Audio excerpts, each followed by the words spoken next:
Hablaremos a continuación un poco del rey Arturo. En el siglo XII, dos culturas coexistían en Gran Bretaña: la inglesa, autóctona, y la francesa, importada por los conquistadores normandos que se habían apoderado de la isla. Los normandos tenían tema de inspiración literaria en las historias y en las hazañas de Carlomagno y también los famosos pares de este rey. Los ingleses reaccionaron patrióticamente, potenciando la figura de Arturo y sus caballeros para llenar un vacío. Ahora, la cuestión acerca de si Arturo había existido o no resultaba irrelevante para el caso. Los ingleses echaron mano de aquella brumosa figura que emergía del folclore, la elevaron a la categoría de héroe nacional, añadiéndole los atributos necesarios para que de ella brotara el frondoso árbol de lo que se dio en llamar ciclo bretón. Y bueno, y con el tiempo llegaría a eclipsar al ciclo francés, a pesar de todas las formidables aventuras verdaderas de Carlomagno, que tanto gustaban a los normandos. El principal artífice de la irrupción artúrica en la literatura medieval fue Geoffrey de Monmouth, el autor de una historia de los reyes de Britania, basada en la que Nennius y la tradición oral inglesa habían contado antes. Esta obra, muy influida por las figuras de Carlomagno y Alejandro de Macedonia, hace de Arturo un poderoso rey que se cubre de gloria derrotando a un ejército romano en Francia. Al parecer, ese rey vivió allá por el siglo VI. Sobre estos cimientos se levantó la obra del ciclo bretón, cuyos principales poemas fueron compuestos allá entre los siglos XII y XIII, y XIV también, por autores franceses, ingleses y alemanes. Al principio el rey Arturo acaparaba todo el interés, pero después fue cediendo parte de su protagonismo a algunos de sus caballeros, principalmente a Lanzarote, Sir Lancelot, quien de acuerdo con la moda del momento vino a encarnar el amor cortés. Un amor, por cierto, adulterino, pues su enamorada era la reina Ginebra, la esposa de Arturo. Bueno, pasada la primera etapa de amor cortés, surgieron romances que recreaban los temas místicos. Entonces adquirió protagonismo el casto Galahad, el hijo de Lancelot, y brilló con luz propia el más fascinante tema de las leyendas artúricas, que es el Santo Grial. Como es natural en este conjunto de historias interrelacionadas, cuya composición abarca casi 5 siglos, y es obra además de un autor, dispar conjunto de autores inspirados incluso por intenciones diferentes, ¿no? No hay que esperar entonces una narración trabada y coherente, sino por el contrario una intrincada floresta de personajes y episodios no siempre demasiado congruentes. Es posible que la concurrencia de episodios contradictorios preste encanto y valor literario al conjunto, puesto que deja al lector la posibilidad de soñar con la solución que más le viniera a gustar. De hecho, es bastante contemporánea esta manera de relatar, mucho más que la otra. Sí, como técnica absolutamente. Claro. No debemos, por lo tanto, escandalizarnos si un poema se nos presenta al caballero Gawain como protagonista, siendo en un episodio un caballero intachable y al rato aparece poco menos que como un bandido sin escrúpulos. Gawain, que en las versiones españolas lo leemos como Sir Galván. Sí. Curioso, ¿no? Hay siempre una mezcla del Lancerote, del lago, Galad por Galeotto y tantos otros. Bueno, muy bien. A pesar de estas contradicciones, las historias del rey Arturo y los caballeros de la Tabla Redonda mantuvieron su atractivo durante toda la Edad Media. Bueno será que pasemos revista a los episodios más populares de este ciclo, el ciclo bretón, para ver si reconstruimos una cronología en torno al rey Arturo. Arturo nació en un lugar de Cornualles llamado Tintagel. El rey de este lugar se llamaba Gorlois y estaba casado con Ingerna, la más bella reina que jamás haya existido. El fogoso rey Uther Pendragon se enamoró de ella y consiguió del mago Merlín que con sus encantamientos le confiriese la exacta apariencia del rey Gorlois. Es decir, tal como hizo Zeus tomando la apariencia del marido de Alcmena,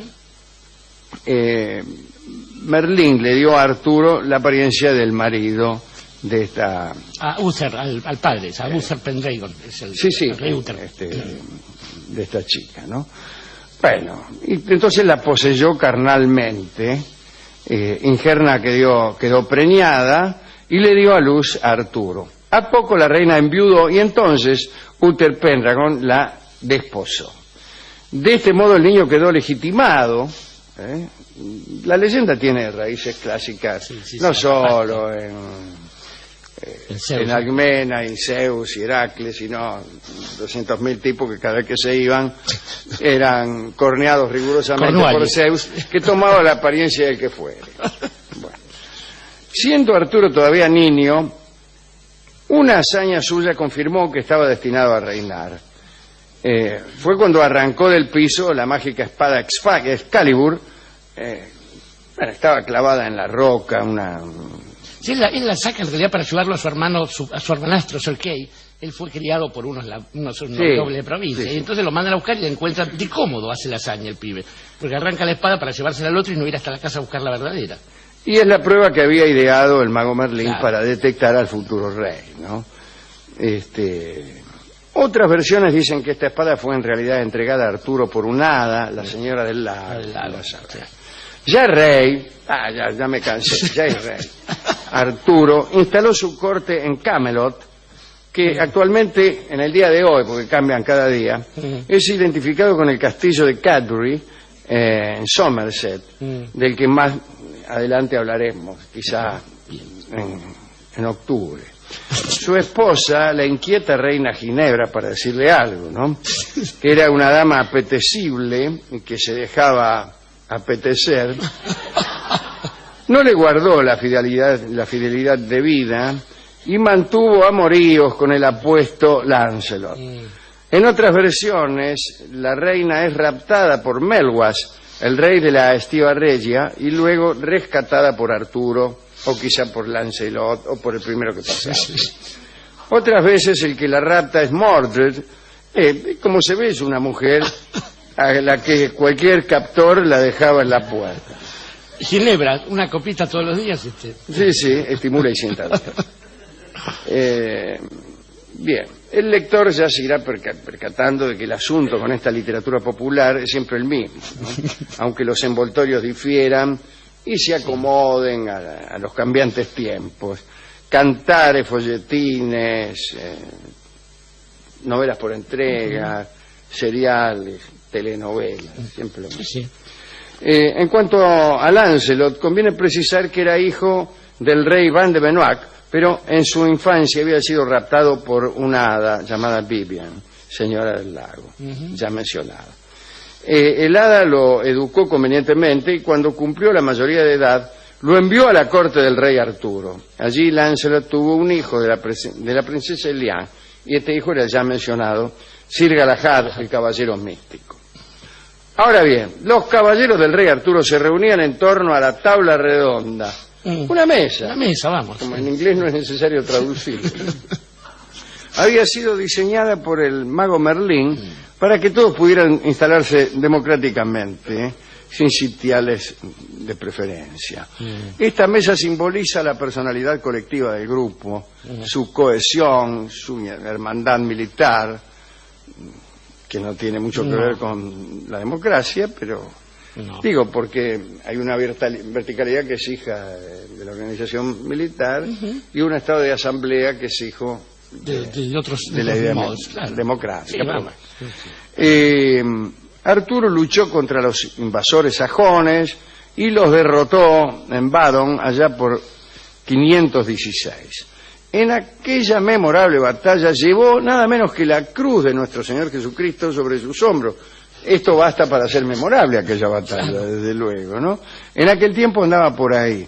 La llevó además por espacio de 3 días y 3 noches, y los bretones salieron victoriosos. Bueno, mire, si hubieran perdido... Arturo llegó a ser tan poderoso que pudo exportar la guerra a Noruega y a Francia. Allí derrotó a un ejército romano que pretendía obligarlo a pagar tributo. Se disponía a proseguir sus conquistas, o al menos sus evitaciones de impuestos, cuando recibió noticias de que en Gran Bretaña se le había sublevado Mordred. Mira vos. Regresó entonces Arturo a su reino y se enfrentó a los rebeldes en la batalla de Carmlan, en la que 2 caudillos perecieron. En su agonía, uno de ellos él. Sí, claro. En su agonía, el rey llamó a su lado al fiel caballero Bedimer y le encomendó que le devolviese la espada Excalibur que estaba en el lago.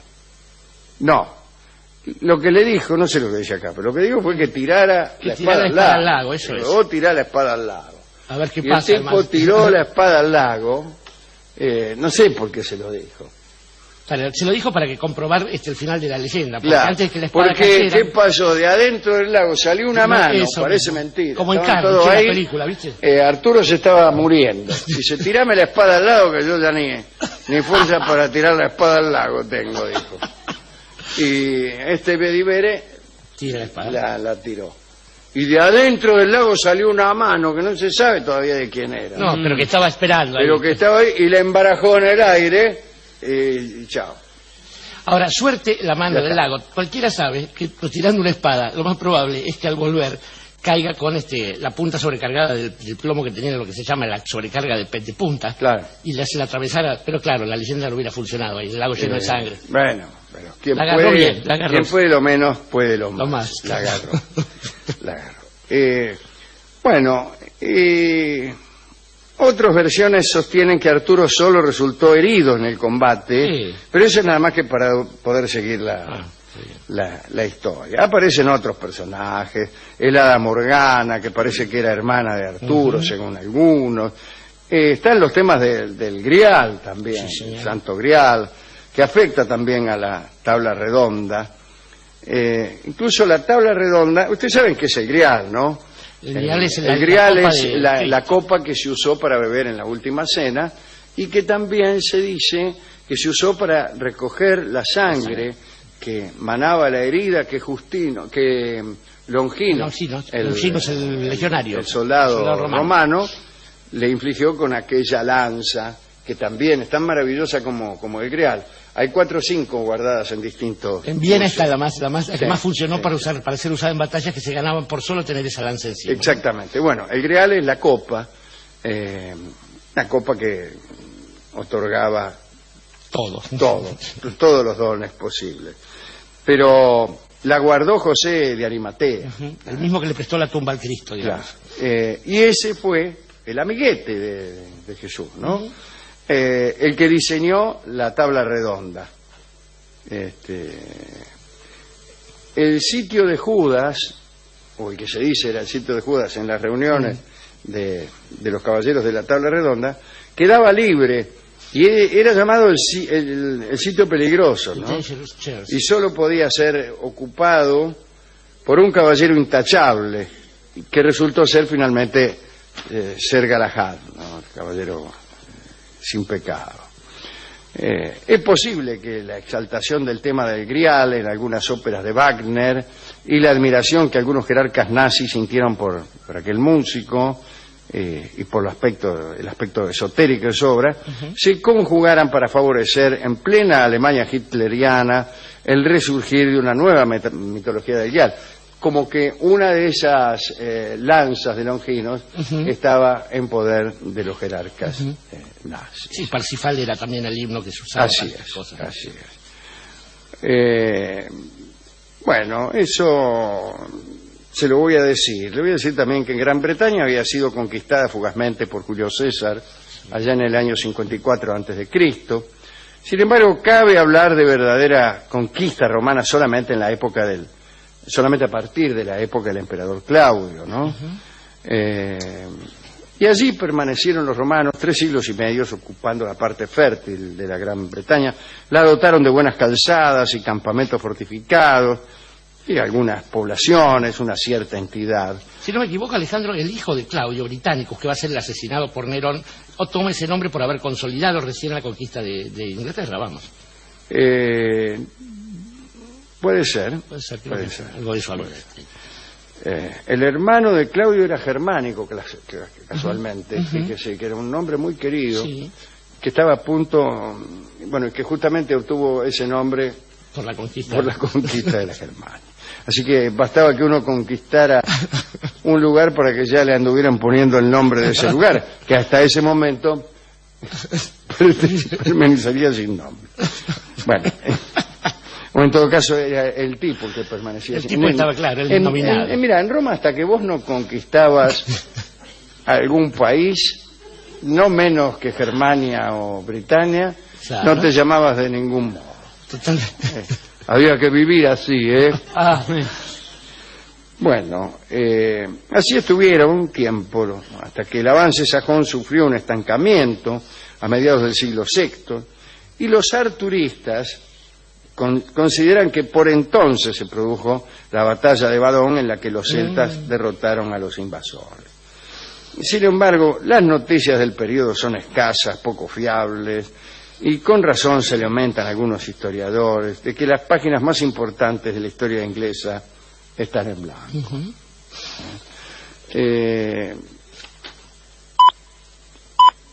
Hay que decir también que cada vez que había un lugar que llenar en la historia inglesa, trataban de llenarlo con el amigo Arturo. El rey Enrique II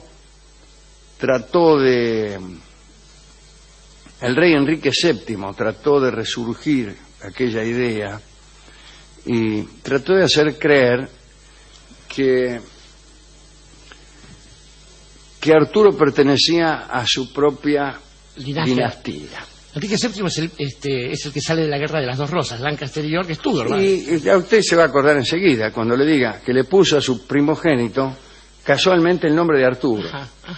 Pero el nombre Arturo nunca tuvo buena fortuna cuando trataron de usarlo de nuevo. Ese rey Arturo fue casado nada menos que con la hija del rey de España, con Catalina, con nuestra Catalina de Aragón. Pero ustedes me dirán, ¿cómo? Si Catalina de Aragón se casó con Enrique VIII, que fue rey de España, que fue rey de Inglaterra.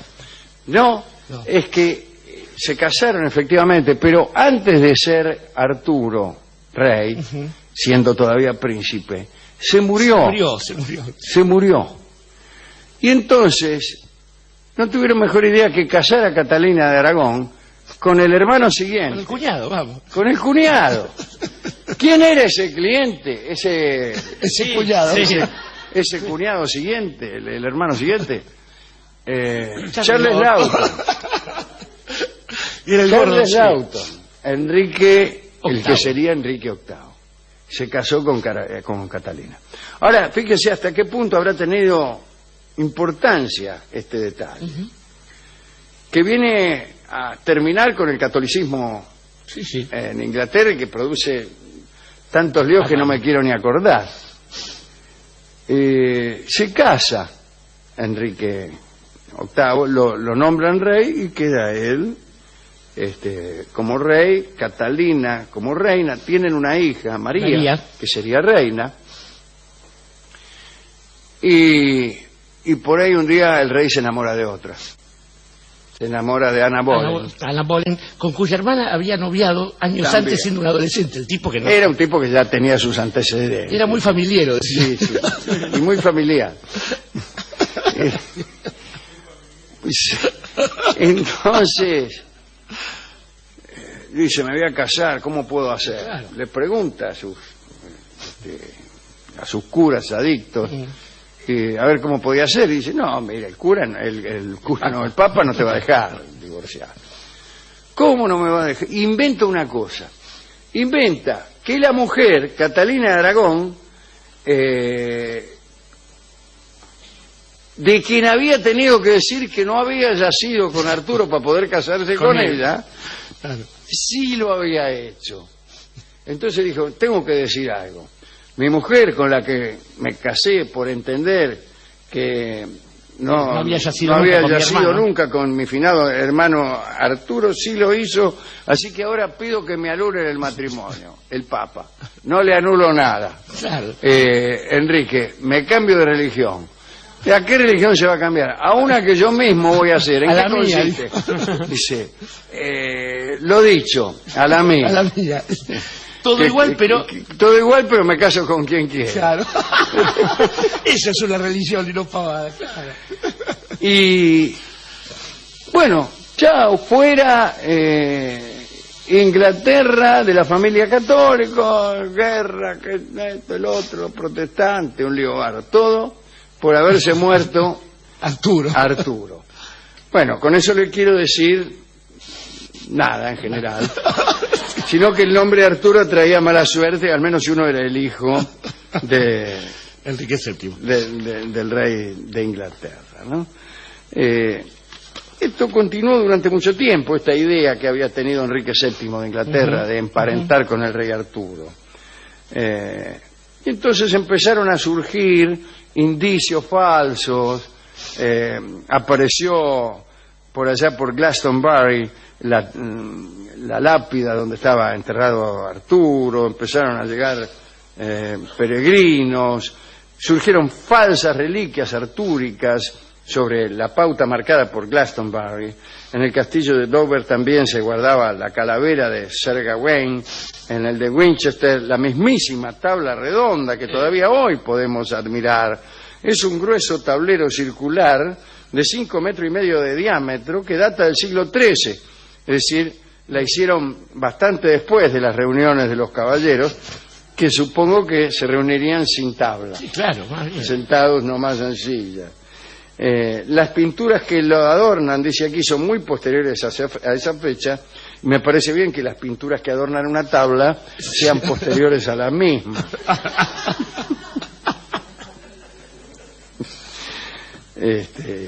Bueno, está el nombre de cada uno de los caballeros señalando el asiento.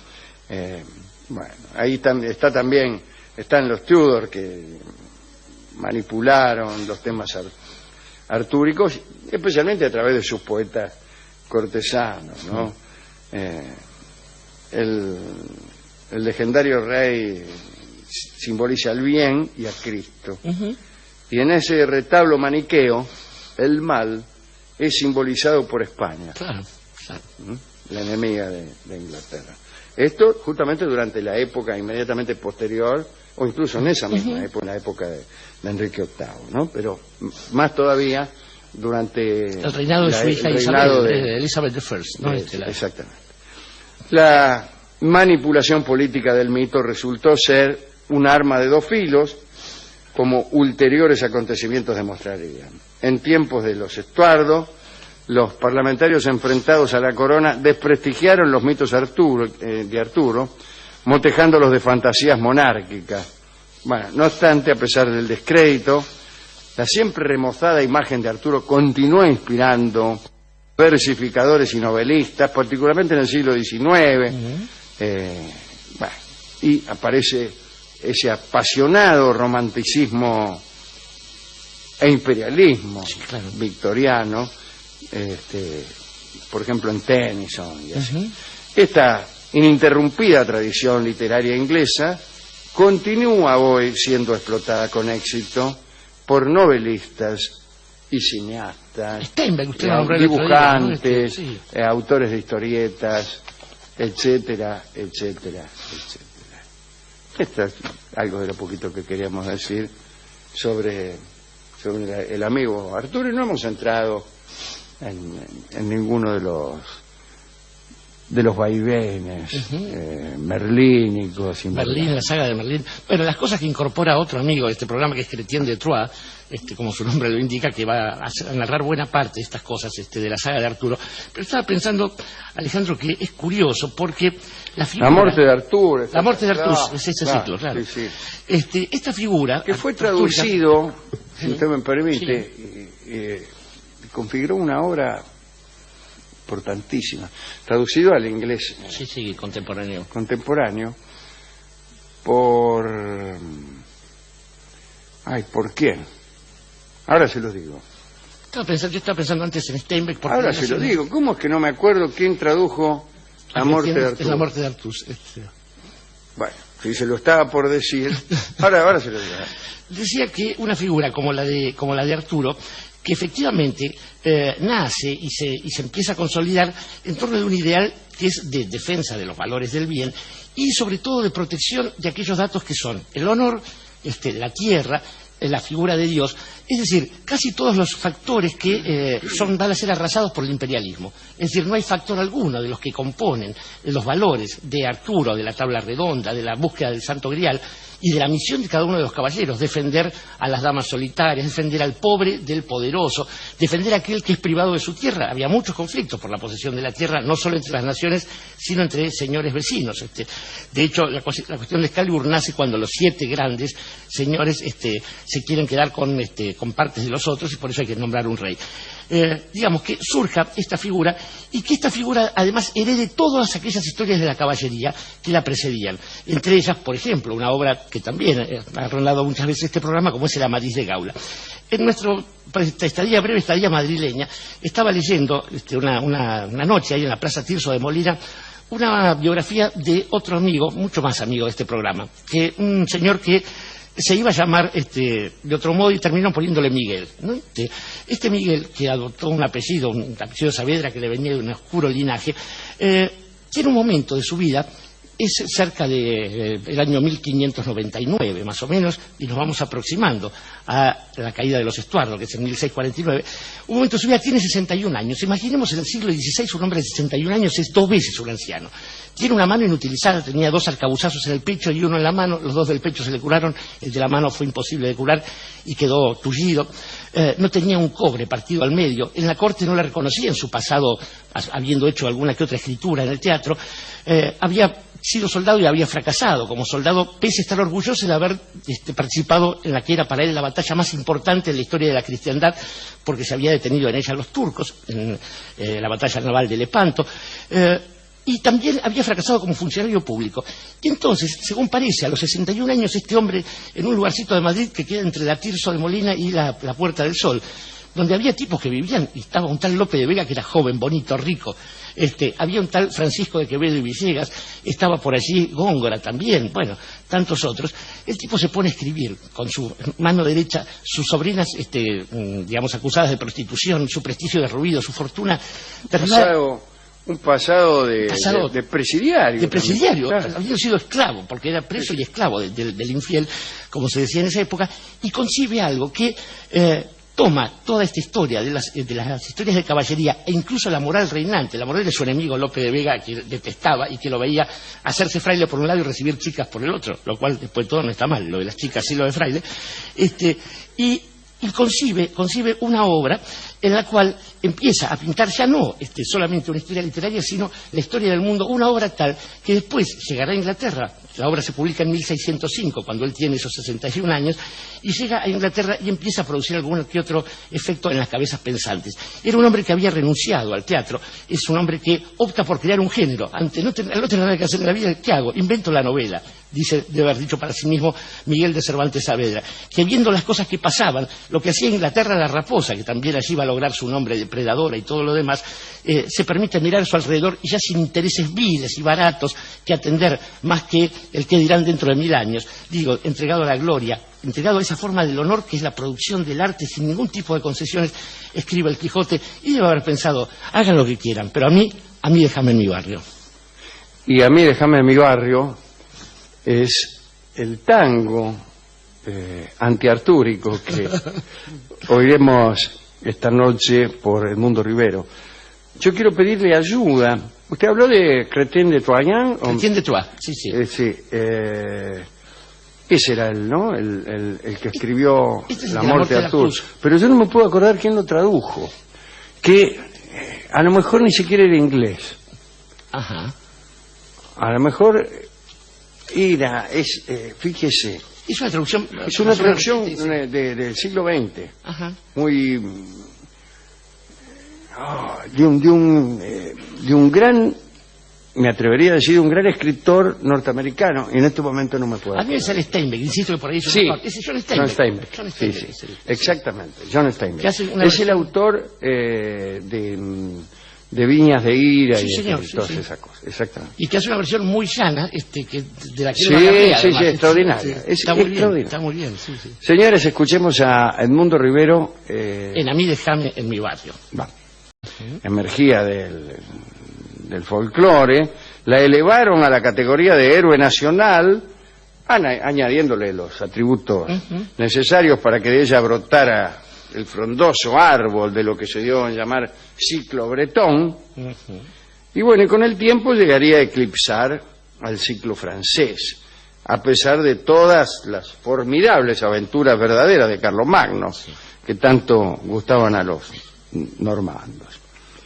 El principal artífice de la irrupción artúrica en la literatura medieval fue Geoffrey de Monmouth, el autor de una historia de los reyes de Britania, basada en la que Nennius y la tradición oral inglesa habían contado antes. Esta obra, muy influida por las figuras de Carlomagno y Alejandro de Macedonia, hace de Arturo un poderoso rey que se cubre de gloria derrotando a un ejército romano en Francia.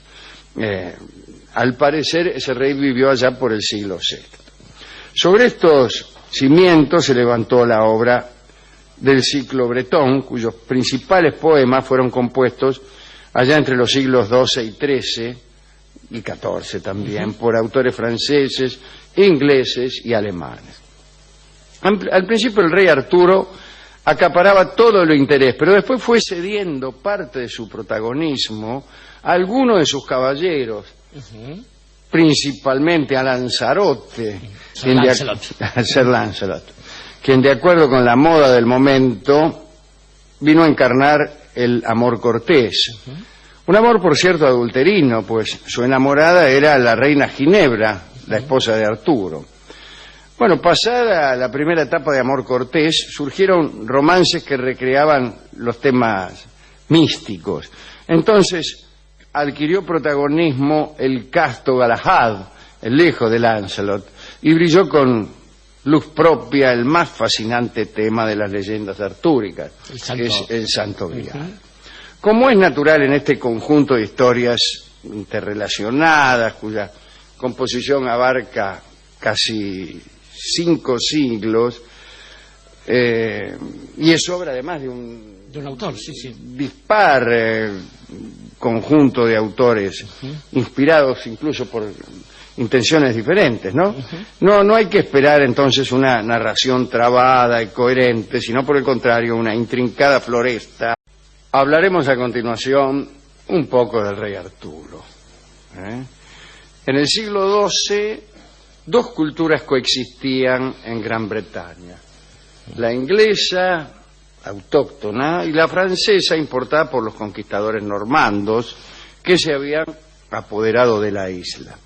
Los normandos tenían tema de inspiración literaria en las historias y en las hazañas de Carlomagno y también los famosos pares de este rey. Los ingleses reaccionaron patrióticamente potenciando la figura de Arturo y sus caballeros para llenar un vacío.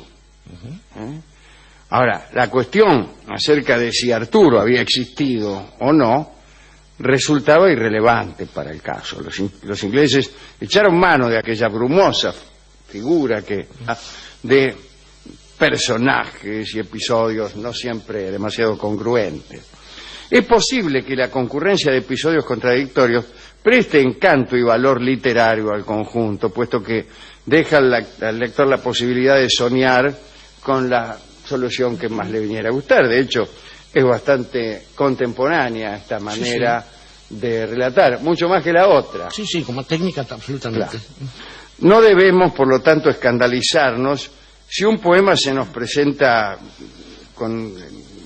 al caballero Gawain como protagonista, siendo en un episodio un caballero intachable y al rato aparece poco menos que como un bandido sin escrúpulos. Gawain, que en las versiones españolas lo leemos como Sir Galván. Sí. Curioso.